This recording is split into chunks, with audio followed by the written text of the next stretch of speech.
The 2025 legislature was a tough one for advocates of election reform. Several bills aimed at making it more convenient and accessible for local voters to go to the polls didn't make it through the 4-month process.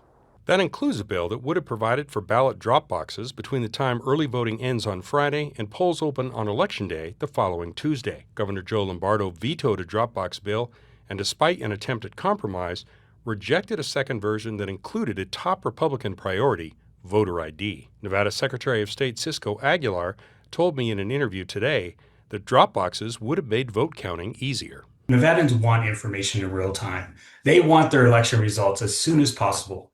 And the drop boxes between early voting and election day would have helped relieve some of the capacity on the counties, especially in Clark. Aguilar explained that the more ballots county officials can collect sooner, the earlier they can be counted, and the sooner results can become clear. In last November's general election, he says, 57,000 ballots were dropped off on Election Day, ballots that could have been received and counted had drop boxes been available. Lombardo rejected the idea, citing ballot security and flaws in the way voter ID would have been implemented. I also asked Aguilar about a vetoed bill that would have kept the DMV open for walk-in customers around Election Day once a voter ID requirement becomes law.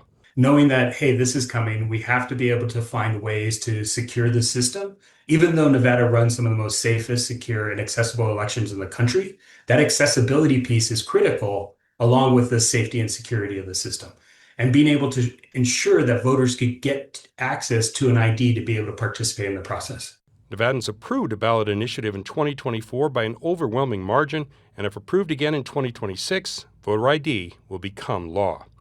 But that will give the 2027 legislature and Aguilar's office just 6 months to pass laws to implement voter ID before the presidential preference primary in February 2028. It wasn't all bad news at the legislature, however. Aguilar got a bill passed to fund restitution for victims of securities fraud, and he's working on creating a business court to steal some corporate filing business away from the state of Delaware, which could mean millions for Nevada into the future.